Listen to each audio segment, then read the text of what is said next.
Máy giặt và máy sấy thật ra bây giờ trên thị trường không thiếu, nhưng cái vấn đề là nếu như nhà chúng ta không có quá nhiều về mặt không gian, và chỉ đơn giản là bạn không muốn set up cầu kỳ rắc rối về câu chuyện hai máy riêng biệt với nhau, vậy thì giải pháp là gì?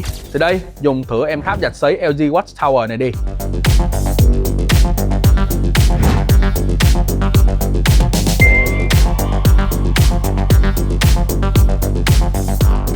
Khoan đã, nói tới đây mình biết sẽ có nhiều người có những suy nghĩ nhìn cái này nó cũng có khác gì máy giặt với máy sấy xếp chồng lên nhau đâu. Nó không đơn giản như vậy đâu nha. Đúng là nếu nhìn nhanh qua thì nó giống như vậy thật, nhưng mà thực ra nó là một cái hệ thống được LG thiết kế liền khối ngay từ đầu. Từ cách mà anh em đứng thao tác, tới cách mà máy vận hành, cho tới cái việc hai phần giặt và sấy này nó có thể tự hiểu và phối hợp với nhau. Và cái mà làm mình tò mò nhất đó chính là với cái thiết kế này thì nó có thực sự đem lại những cái trải nghiệm sử dụng hàng ngày nó tiện ích hơn nhiều hay không, hay chỉ đơn giản là dừng lại ở mức đẹp hơn và gọn gàng hơn thôi. Nên là trong video này cùng mình phân tích cách mà LG đang làm với cái tháp giặt sấy Watchtower này, cũng như là chúng ta sẽ cùng thử so sánh nó với những cái dòng máy giặt sấy truyền thống để coi là nó khác biệt nhau như thế nào ha. Bây giờ thì bắt đầu vào video thôi. Rồi, quay trở lại câu hỏi lúc nãy là với một cái hệ thống tháp giặt sấy liền khối như thế này thì nó có thực sự là giúp cho những cái trải nghiệm sử dụng hàng ngày của chúng ta tiện hơn hay không? Và để trả lời được câu hỏi này thì mình nghĩ là chúng ta phải hiểu được bản chất của cái sản phẩm này đã. Ngay từ cái tên LG Watchtower, nói một cách dễ hiểu thì nó không đơn thuần chỉ là mỗi một cái máy giặt, mà nó cũng không phải là chỉ là một cái máy sấy riêng. Chính xác hơn thì nó là một cái hệ thống giặt sấy được thiết kế chung với nhau ngay từ đầu. Mặc dù đúng là nếu chúng ta nhìn vào cái thiết kế này thì chúng ta thấy là nó chả khác gì mấy so với một cái máy giặt riêng và máy sấy riêng được xếp chồng lên nhau. Nhưng mà thực tế về cách thức hoạt động hay là về cách mà LG tối ưu thì cái tháp giặt sấy này nó sẽ khác hoàn toàn nha. Với những cái bộ máy giặt hay là máy sấy xếp chồng lên nhau thông thường thì bạn đang dùng hai thiết bị với nhu cầu độc lập, mỗi cái có một thiết kế, một cách vận hành riêng. Về cơ bản thì chúng không thực sự liên quan gì tới nhau. Còn với cái dòng Watchtower này thì LG họ thiết kế mọi thứ như là một khối thống nhất ngay từ đầu luôn, từ kích thước, tỷ lệ cho tới cách mà cả hai hệ thống này hoạt động cùng nhau. Anh em thấy nhá, thiết kế của nó liền khối một thân luôn, từ trên xuống dưới. Máy giặt thì nó sẽ nằm ở dưới, còn phần máy sấy thì nó sẽ nằm ở trên. Kích thước tổng thể thì nó cũng khá là nhỏ gọn thôi, nó sẽ thấp hơn khoảng 45mm so với kiểu xếp chồng hai máy riêng biệt ha. Nên là khi mà anh em nhìn vào cái phần ngoại hình của cái tháp giặt sấy này thì sẽ thấy rõ là nó gọn gàng hơn hẳn, nó matching hoàn hảo với nhau luôn, từ trên xuống dưới. Tóm lại là nhìn nó có cảm giác giống như là một cái món đồ nội thất hoàn chỉnh ở trong không gian sống luôn, chứ không phải là hai thiết bị riêng biệt đặt lên nhau. Và thiết kế này nó cũng giúp cân bằng được trọng lượng và giảm thiểu cái độ rung lắc trong quá trình mà máy hoạt động, đảm bảo là máy lúc nào cũng hoạt động êm ái ha. Tóm lại thì LG đang giải quyết một câu chuyện không chỉ riêng ở yếu tố giặt sấy trở nên tiện hơn, mà LG cũng giải quyết luôn về mặt thẩm mỹ của các sản phẩm này, là nó rất đẹp, nó rất phù hợp với những cái không gian nội thất sống hiện đại bây giờ. Rồi, về cơ bản ngoại hình là như thế. Bây giờ mình sẽ nói sâu hơn về những cái trải nghiệm ăn tiền ở trên cái hệ thống tháp giặt sấy này của LG. Từ bản thân mình đã dùng thực tế chiếc máy này thì mình đúc kết ra được một vài thứ như sau. Cái ăn tiền đầu tiên nhất khi mà chúng ta dùng cái tháp giặt sấy này của LG đó chính là nó sẽ giải quyết được câu chuyện về mặt không gian. Mình nghĩ là cái này sẽ chạm được tới khá nhiều người nha, đặc biệt là với những bạn ở chung cư hay là nhà phố với diện tích vừa phải. Bình thường nhá, nếu bạn đặt riêng máy giặt với máy sấy thì dù có xếp chồng lên nhau thì tổng thể nhìn nó vẫn sẽ khá là cồng kềnh như mình nói trước đó ha. Tại vì cơ bản đây là hai sản phẩm riêng biệt được xếp chồng lên nhau, nó không cùng một kích thước với nhau từ đầu, nên là đôi khi nó sẽ không được matching với nhau.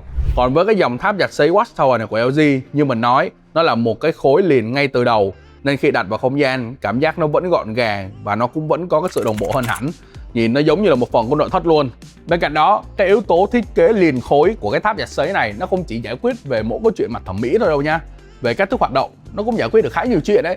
Bởi vì chính nhờ cái cấu trúc nguyên khối này, nó giúp cho cân bằng trọng lượng của cả hai máy được tốt hơn, giảm thiểu rung lắc khi mà hoạt động nè. Và đặc biệt là không cần phải lắp thêm một cái bộ phụ kiện xếp chồng nào khác như là những cái setup thông thường mà vẫn có được cái độ chắc chắn cần thiết ha. Mình nghĩ cái này bạn nào mà đang dùng những cái giải pháp máy giặt riêng, máy sấy riêng xếp chồng lên nhau thì các bạn sẽ là người hiểu rõ nhất.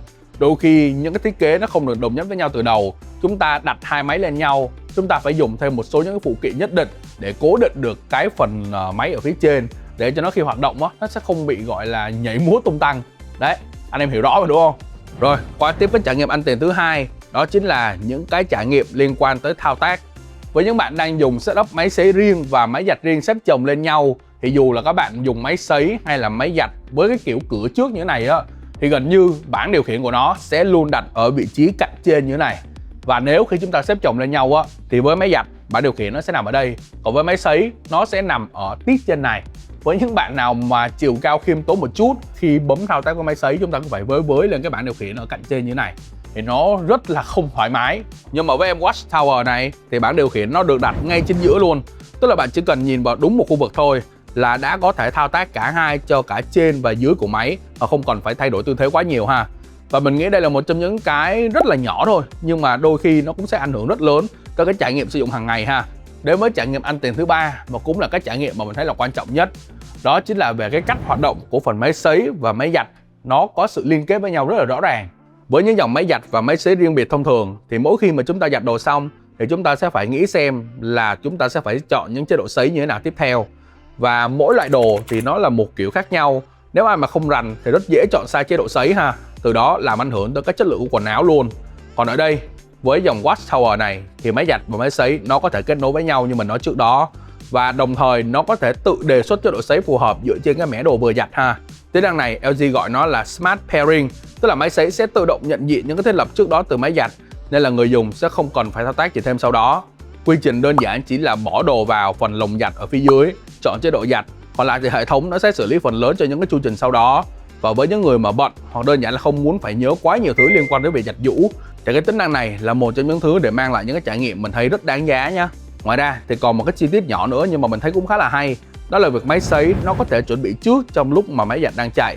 Tức là khi mà giặt xong á, chuyển đồ qua máy sấy là gần như bắt đầu luôn, không còn phải chờ thêm thời gian ha.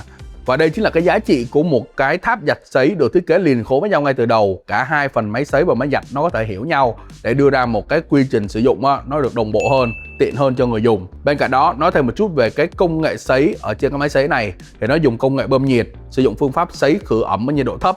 Ưu điểm thì nó sẽ giúp giảm co rút vải và cải thiện được cái hiệu quả năng lượng ha. Sẵn ở đây thì mình nói thêm một số những cái công nghệ nổi bật ở trên cái dòng tháp giặt sấy này của LG nha.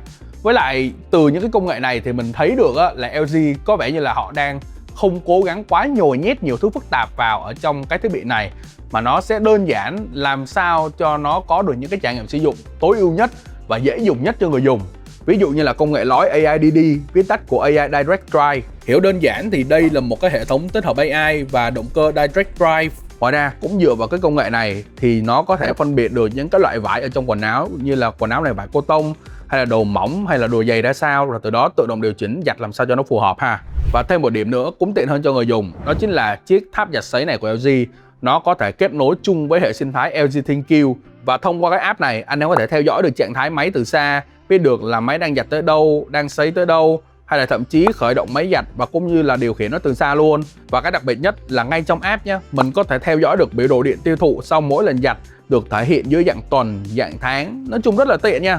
Và sẵn đây thì mình cũng muốn so sánh một chút là với cái dòng tháp giặt sấy này của LG thì nó sẽ khác gì so với những cái dòng máy giặt riêng, máy sấy riêng, hay là với một số dòng máy giặt sấy tích hợp 2 trong 1 truyền thống ha. Đầu tiên, so sánh với cái kiểu phổ biến nhất là mua riêng máy giặt và máy sấy rồi xếp chồng lên nhau. Thật ra cách này cũng không có gì sai cả, bởi vì nó giúp cho người dùng được trở nên linh hoạt hơn trong việc chọn từng máy theo nhu cầu. Và nếu có vấn đề gì thì việc nâng cấp hay là sửa chữa từng máy nó cũng sẽ đơn giản hơn rất nhiều. Nhưng mà giải pháp này thì cốt lõi của nó vẫn sẽ có một cái hạn chế, đó chính là cả hai thiết bị máy giặt và máy sấy nó là riêng biệt, tức là nó không liên quan gì tới nhau. Nên là trong quá trình mà chúng ta dùng á thì chúng ta sẽ phải tự tìm cách làm sao để tối ưu giữa việc máy giặt và máy sấy này trong quá trình mà chúng ta sử dụng, để làm cho hai cái máy này nó được ổn định hơn trong quá trình mà nó hoạt động. Còn với dòng máy tháp giặt sấy Watch Tower của LG thì trong xuyên suốt video mình cũng đã nói rất nhiều rồi. Mọi thứ nó đã được tính toán sẵn như là một khối thống nhất, từ thiết kế bên ngoài cho tới cách vận hành bên trong. Nó mang lại một cái cảm giác đồng bộ hơn, không chỉ về mặt thẩm mỹ. Còn nếu so sản phẩm này của LG với những cái dòng máy giặt sấy tích hợp 2 trong 1, tức là một máy nó sẽ kiêm luôn cả hai việc á, thì lúc này mình thấy mỗi thiết bị nó sẽ có một cái ưu điểm riêng. Với những dòng máy giặt sấy 2 trong 1 tích hợp á, thì cái ưu điểm lớn nhất của nó đó chính là nó rất gọn, tại vì nó chỉ có đúng một thiết bị thôi là xong.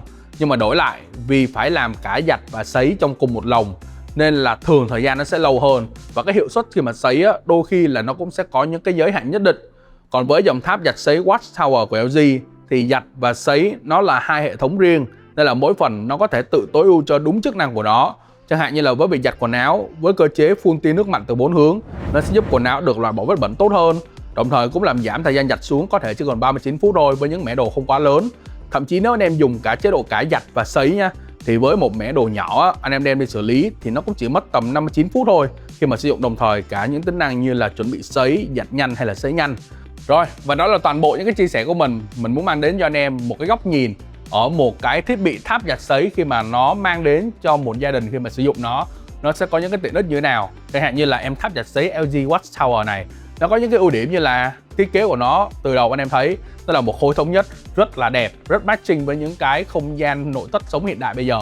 Ngoài ra về tính năng của nó, vì là một khối thống nhất nên là khả năng đồng bộ giữa cả máy sấy và máy giặt với nhau nó cũng có cái tính đồng nhất cao hơn, và những cái tính năng giặt sấy của nó thì cũng rất là nhiều để cho anh em có thể tùy chỉnh ha.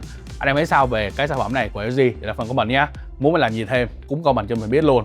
Và đừng quên like, share, subscribe channel GZ Việt. Mình là Gà Tổng. Hẹn gặp lại mọi người trong video tiếp theo. Bye bye.